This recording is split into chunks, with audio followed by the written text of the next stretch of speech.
bi moom la ko jox mais jàngat bi ñu ci def moo di njiitu réew mi dafay yéex a décoder message bi nga xam ne askan wi moom lañ ko jox parce que moom moo ko wax ci discours am mu ne durant 2 jours mi ngi jokkoo wala waxtaan ak ñi nga xam ne mooy société civile bi religieux yi jamono jooju askan wi ñu ngi ci mbedd mi ñu ngi faatu te pourtant avant manifestation yi ñaata ndaw ñoo dee ci géej gi ñaata ndaw moo ëpp fuuf ñi nga xam ne ñoo dee fii ci manifestation yi te amul benn yoon fu nga xam ne njiitu réew mi génn na def na déclaration parce que amul benn pression bu nga xam ne peut-être nit ñi teg nañu ko est-ce que tamit doonul woon gën a baax bu ñu amoon benn njiitu réew bu nga xam ne ni dina accorder une oreille attentive ba nga xam ne du soxla ñu koy mettre la pression ngir mu xam message bi nga xam ne ndaw yi moom lañ koy jox surtout jamono ji nga xam ne Birahim wax na ko sànq mi ngi woote rassemblement union autour de l'essentiel ci appel boobu mu tombé dans l'oreille d'un sourd parce que Ousmane Sonko wax na ko démb nee na bu fekkee gouvernement d'union am na ñu koy laam-laamee moom ci boppam bokkul te yoonam nekku te fëskeenewul liggéey ak nguur gi nga xam ne moom moo fi nekk. xam naa Birame bu fekkee c'est une question. Siré dina si delluwaat si kanam wante quand même faut que je pose la question à Birahim Touré concernant li nga xamante ni moo di manifestation yi am fan yii yëpp émeutes yi nga xamante ni on le sait il y a eu des morts d'hommes rien que démb rek. am na benn ndaw bu nga xamante ni dañ koo dóor bal fële ca Parcelles Assainies wante bu loolu yëpp weesoo kii di Ousmane Sonko moom nee na Macky Sall est responsable de tout cela perte de vie perte humaine lépp la nga xamante ni mooy kaw tey ci dëkk bi Macky Sall moo nekk derrière tout ça tout en sachant que moom nee na il pense que le régime de Macky Sall est illégitime. Illégitime c'est son mot mais le régime a bon dos waaye li may wax mooy est-ce que tey duñu wax responsabilité partagée. Certainement. Responsabilité et du régime responsabilité et de l'opposition responsabilité ci ñëpp aujourd'hui la responsabilité on parle de mort nit ñi ci faatu nit ñi ci gaañu Croix-Rouge par exemple xayma lu tolloog 590 personnes yoo xamee ni am nañ ci ay blessures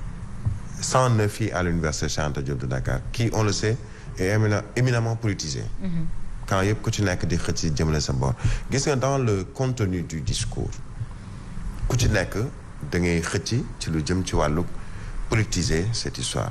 Macky Sall on est en 2021 début 2021 daanaka premier trimestre bi ci la ñu nekk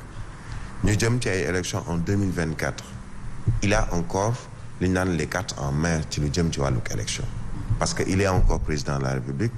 amul benn situation exceptionnelle boo xamee ni daf fi am boo xamee ni mën nañu jàpp ndax son pouvoir vacille ou non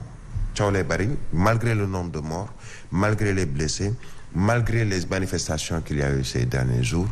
on peut pas dire que son pouvoir vacille parce que li ñu naan les institutions sont encore là elles fonctionnent bien ou mal mais elles fonctionnent Ousmane Sonko je l'ai dit sànq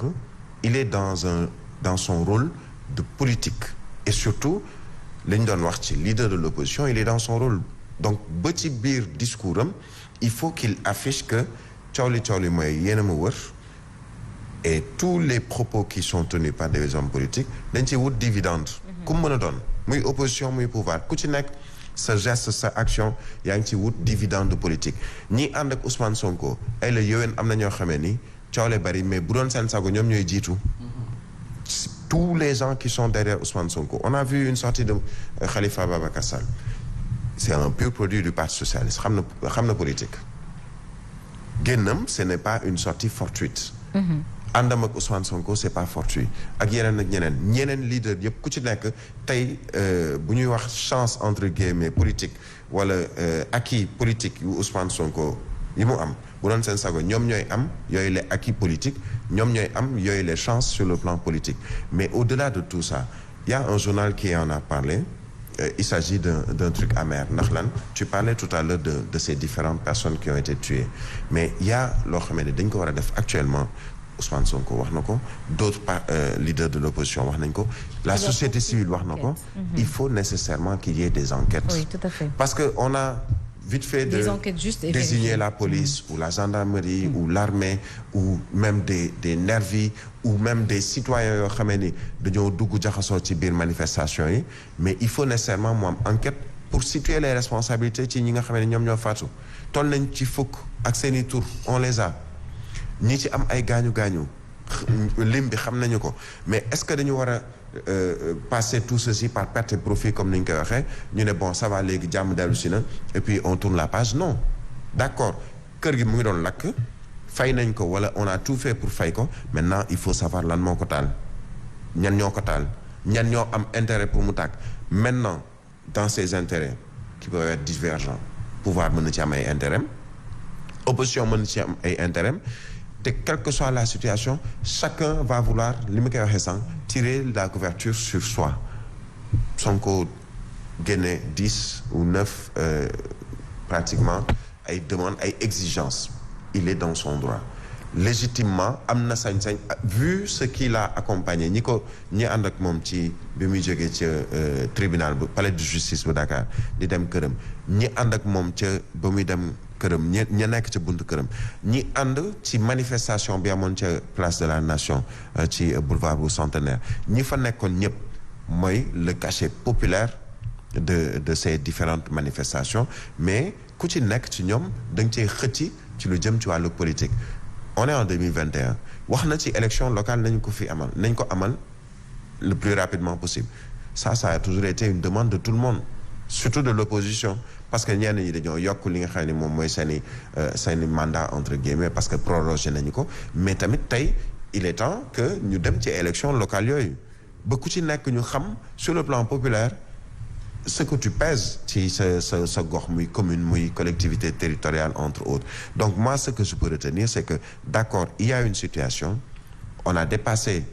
heureusement cette situation mais il faut quand même ñu teg poñ ci li xewoon lu ko sooke ak ñu ko sooke ay nit faatu nañ ci des gens ont perdu leur emploi on parle de 1700 nit ñoo xam ne ñu ngi woon Auchan ak ñeneen ñu nekk ci ay station Total les intérêts français yi ñu ngi xamee ni wax nañ ci mais il y a des gens yoo xamee ni tey ñu ngi ci ay jafe-jafe parce que tout simplement couvre-feu bi heure sàngam la taxawoon muy 21h am na ñoo xam ne liggéeyatuñu hôtel yi ñu ngi ci ay difficultés am na ñoo xam ne dàq nañ leen ci seeni hôtel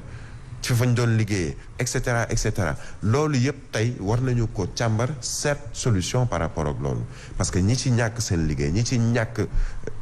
seen bakkan ñi ci ñàkk ba ci jumtuwaay yoo xam ne dañ ko mënoon a jëfandikoo pour mën a sur le plan économique jàppale seen i ñooñ mais loolu yëpp dañ ko war a jël tegaat ko sur la table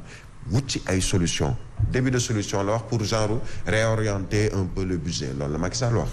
mais réorienter d'accord jëlee ko fan ñu ngi wax ci BRT ci TER et cetera ça veut dire donc amoon na ay priorité yoo xam ne da ko jël teg ko de côté pour dem ci loo xam ni wax na ko mbir mi du tabax ay tali tabax ay infrastructure kese ça veut dire donc objectif yi wala priorité yi juum na ci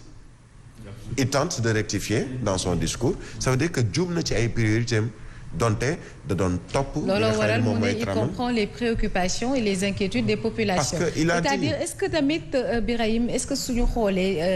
réaction muy déclaration wu démbam bi est-ce que defu ko véritablement un peu trop tard mais paradoxalement Yacine certains diront que et je fais partie des personnes qui pensent que li mu ci wax ni yëpp ci li ma ko déggee c'était même pas la peine président de def déclaration tout à fait moi je fais partie des personnes qui pensent que président de la République ce n'était ni le moment ni même dans le contenu li mu wax yëpp je sais pas le ministre de l'Intérieur mënoon na ko wax ci benn le ministre de l'Économie et des Finances mënoon na ko wax ci leneen mais surtout aujourd'hui on se rend compte de cette nécessité de ramener le poste de Premier ministre ndax Premier ministre bu fi nekkoon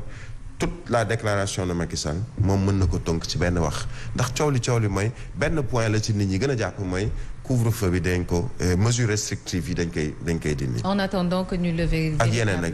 et c'est aujourd'hui officiellement d'après en tout cas le ministère de l'Intérieur. Merci mais beaucoup. Ici à mon avis ce n'était pas ni le moment ni même dans le contenu. merci Birahim Touré danañ dellu si waat xam naa ne ci waxtaan bi da nga ci ànd ak Mame Mbaye Ndiaye si kanam ci xibaaru suba si dañuy marquer une petite page de pub après ñu dalal El Hadji Ahmed Aïdara ci revue des titres xam incha allah.